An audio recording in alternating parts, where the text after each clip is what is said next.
Okay, going on. In the first centuries after Christ, there was no official Old or New Testament, really.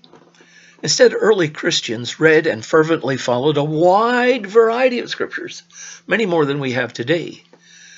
Our Bible, the text, was only formulated into a complete text hundreds and hundreds of years after Jesus died by the leaders of the church, who took some of the scriptures and added them to the Bible, and others they didn't. Relying on these writings, Christians held beliefs that today would be considered bizarre. Some believed that there were two. These are early Christian writings. Some believed there were 2, 12, or as many as 30 gods. Some thought that a malicious deity, rather than the true God, created the world. Some maintained that Christ's death and resurrection had nothing to do with salvation, while others insisted Christ never really died at all. What did these other scriptures say? Do they exist today? How could such outlandish ideas ever be considered Christian? If such beliefs were once common, why don't they exist today?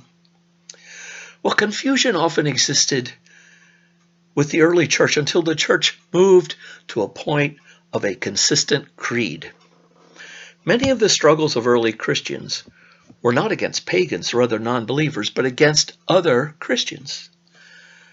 The Ebionites were early Christians who followed Jewish laws, but accepted Jesus as the Messiah without believing he was divine. The Marcionites, another big early Christian group, rejected Judaism completely, to the extent that they believed that the God of the Old Testament and the God of Jesus were two separate gods. And the Gnostics. The Gnostics believed, a big group, that there was not one true God, but there were also many other deities. In addition, they thought salvation came not from Christ's death and resurrection, but from secret knowledge, or gnosis, of who one really was, where one came from, and how one could return to a heavenly home. Now today I'd like you to think about a few things, and if you believe I'm wrong about what I say, you can choose to simply ignore me. If I'm giving you new information that you end up wanting to simply accept, I urge you not to do that. And if I'm right, possibly, about these things, I want you to think about them critically. Maybe I need to give you the definition of critical that I'm speaking about when I ask you to critically write your papers and to think about these issues. Critically means making judgments about your comments, containing or involving comments and opinions that analyze or judge something, especially in a detailed way. Think about what you think about what I'm saying. What do you think about it? And then come to an understanding within yourself about why you believe things that way. Why? Until you do that, you just believe what you believe, and that's likely what you were taught.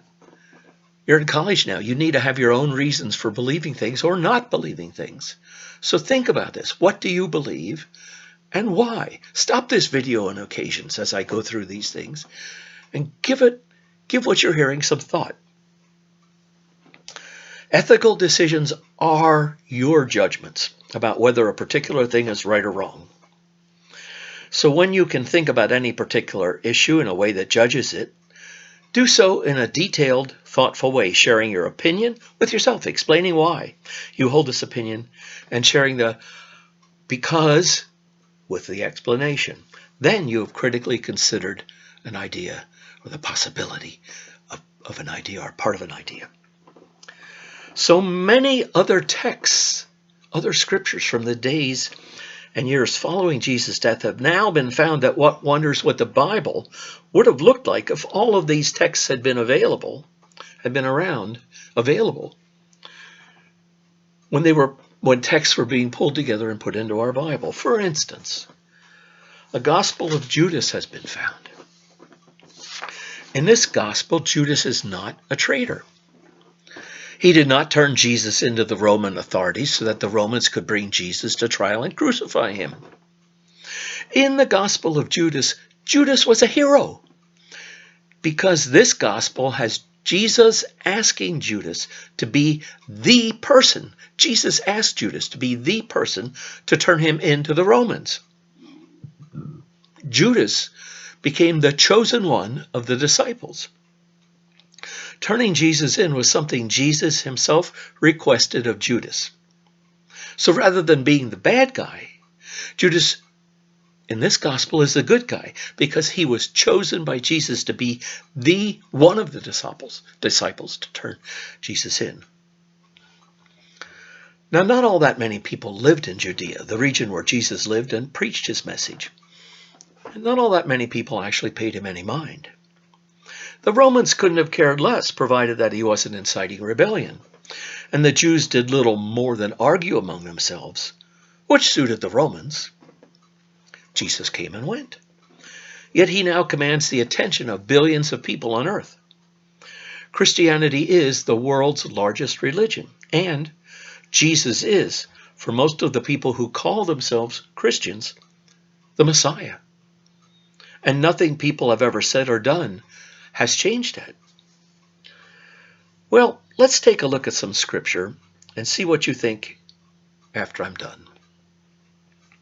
Matthew, the first gospel presented in the New Testament, although it was the second gospel written, says that Jesus was an aristocrat. He was descended in David in line to be king. The Gospel of Luke agrees with the David connection, but points to Jesus being in a lesser social class.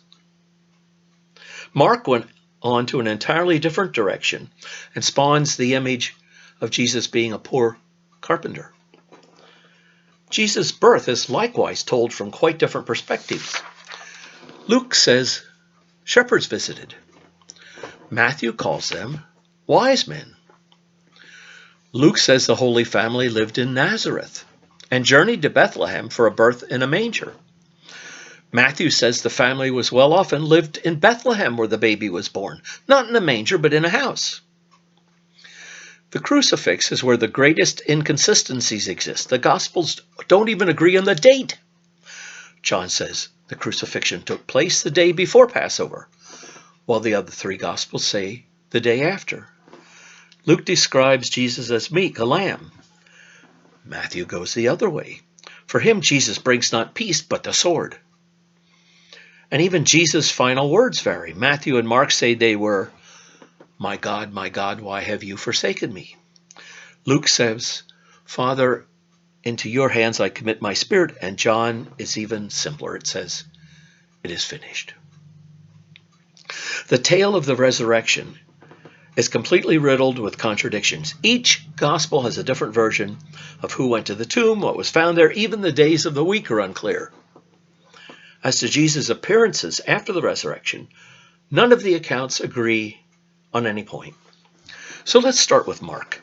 This was actually the first gospel written, around 70 AD, perhaps the only gospel that a few early Christians possessed soon after Jesus died.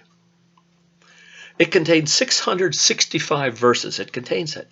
Yet only 8 of the 665 are devoted to the resurrection. This most remarkable of events rates only a brief mention. Why? Well, the answer is simple. When Mark's gospel was written, the story of the resurrection had yet to develop. And the gospel ends without mention of the fact that the disciples believed Jesus had been raised from the dead. Instead, it tells us that the disciples fled. Only women appear in Mark's version of what happened, and they ignore a command to tell the disciples to go to Galilee so the risen Christ can meet them there. Rather, the women were confused and flee, telling no one what they saw. There are no angels, only a young man who calmly announces that he's risen. There are no guards, no burial cloths, no risen Lord. Well, the book of Matthew's testimony came a decade later in about 80 AD. The Romans had by then sacked Jerusalem and destroyed the temple. Many Jews fled into the Greek-speaking world. The Orthodox Jews who stayed in the Holy Land viewed the new Jewish Christians as a problem. As much of a problem, actually, as the Romans were. Hostility existed between the Orthodox Jews and the emerging Jewish Christians. Matthew's Gospel was likely written by an unknown Jewish Christian scribe. Mark's Gospel, the first one written, left many unanswered questions. So Matthew had to add to Mark's story to suit his troubled times. In Matthew, the messenger who announces the resurrection is an angel. He descends in an earthquake with a face like lightning. Guards were struck down. The stone had been removed from the tomb, and an angel was perched on it. The women were still gripped with fear, but it is rapidly replaced with joy. Contrary to the women in Mark's account,